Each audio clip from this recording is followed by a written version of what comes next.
South south west की direction, जिसे disposal की डायरेक्शन कह करके वास्तु में एक विलेन डायरेक्शन बना दिया गया है। एक ऐसी दिशा बना दी गई है कि बस यहाँ पर तो आप जो भी रखोगे वो डिस्पोज ऑफ ही हो जाएगा। इस विषय पे हमने अपने पहले वीडियो में भी चर्चा की, जहाँ पर हमने भृंगराज देवता के बारे में चर्चा की, देवता कहें या असुर कहें, भृंगराज के बारे में चर्चा की कि कैसे भृंगराज के एनर्जी फील्ड से हमें फायदा भी ले सकते हैं हम, कैसे भृंगराज के एनर्जी फील्ड्स हमारे लिए इंपॉर्टेंट भी है।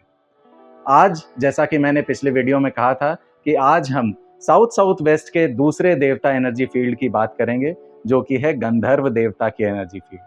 तो कौन है गंधर्व देवता, क्या वैल्यू प्रोपोजिशन आती है हमें गंधर्व देवता के एनर्जी फील्ड से, और गंधर्व देवता की एनर्जी फील्ड्स भी क्या साउथ साउथ वेस्ट की डायरेक्शन को एक डिस्पोजल की डायरेक्शन बनाती है? क्या साउथ साउथ वेस्ट की डायरेक्शन सचमुच एक विलेन डायरेक्शन है, एक सचमुच एक बहुत ही बुरी डायरेक्शन है?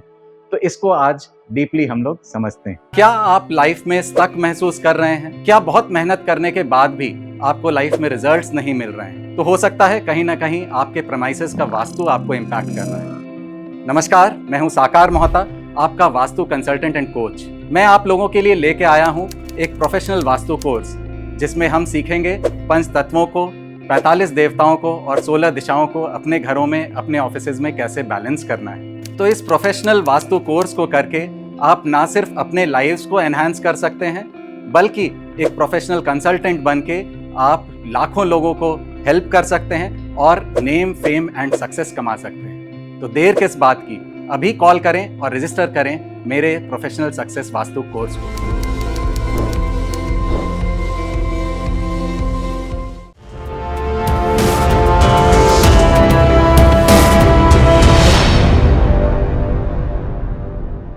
नमस्कार, मैं हूं साकार मोहता, आपका vastu consultant. South south west के एनर्जी फील्ड्स को अगर हम डिवाइड करें, दो पार्ट में डिवाइड करें, S6 और S7 के पद बनते हैं वहां।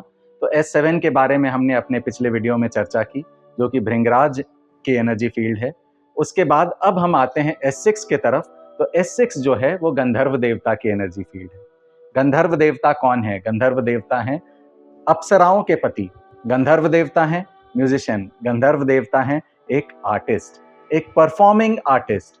तो जिनका भी प्रोफेशन, जो एक परफॉर्मिंग आर्टिस्ट हैं, जो जिनका प्रोफेशन म्यूजिक, आर्ट्स, पेंटिंग इससे एसोसिएटेड है, उनके लिए गंधर्व देवता की एनर्जी फील्ड्स बहुत ही ज्यादा इंपॉर्टेंट है। तो S6 का जो पद बनता है, जो गंधर्व देवता की एनर्जी फील्ड्स का पद है, वहां पर अगर टॉयलेट आ जाए तो हमारे लाइफ से जो आर्ट्स से रिलेटेड जो एनर्जीज हैं, जो म्यूजिक से रिलेटेड, किसी भी आर्ट फॉर्म से रिलेटेड जो एनर्जीज हैं, वो हमारे लाइफ से गायब हो जाएंगे। तो इसीलिए S6 के एनर्जी फील्ड के जोन में टॉयलेट्स नहीं आने चाहिए। तो साउथ ऑफ साउथ वेस्ट की अगर हम बात करें, भृंगराज देवता की बात करें, तो भृंगराज देवता जो हैं, भृंगराज देवता कह लें या असुर कह लें, भृंगराज की जो एनर्जी फील्ड है, उस एनर्जी फील्ड से हमें मिलती है एक ऐसी एनर्जी जो हमें लेट गो की एटीट्यूड देती है, जो हमें डिस्क्रिमिनेट करने की एटीट्यूड देती है कि क्या हमारे लिए अच्छा है, क्या बुरा है, और बुरी चीज़ों को हमारे लाइफ से डिस्पोज ऑफ करती है। एक तरह से हमारे किडनीज की तरह है। हमारे बॉडी में जो किडनी का जो फंक्शन होता है, जो हमारे ब्लड को प्योरीफाई करता है, उस तरह का फंक्शन भृंगराज के एनर्जी फील्ड से मिलती है। और वहीं गंधर्व की बात करें तो गंधर्व जो है वो एक म्यूजिशियन है और वो एक आर्ट्स के देवता हैं। आर्ट्स के देवता होने की वजह से उस एनर्जी फील्ड से हमें एक आर्ट फॉर्म, एक आर्टिस्ट होने की एक रुचि मिलती है। और इसीलिए साउथ ऑफ साउथ वेस्ट की डायरेक्शन को एक विलेन डायरेक्शन कहना बंद करें। साउथ ऑफ साउथ वेस्ट की जो डायरेक्शन है बहुत इंपॉर्टेंट डायरेक्शन है। डिस्पोजल भी हमारे लाइफ्स का एक बहुत ही इंपॉर्टेंट हिस्सा है।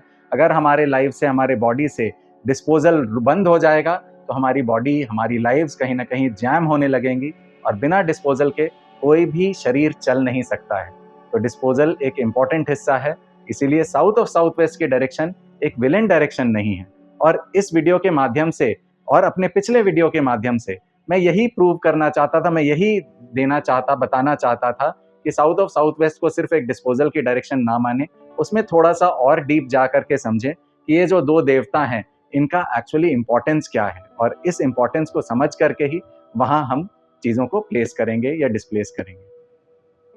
अगेन, जिनका प्रोफेशन ही आर्ट है, उनके लिए तो यह एनर्जी फील्ड बहुत ही ज़्यादा इंपॉर्टेंट है और यहाँ वो अफोर्ड ही नहीं कर सकते हैं कि किसी तरह का की भी कोई प्रॉब्लम या किसी तरह का भी कोई वास्तु दोष वहाँ पर हो।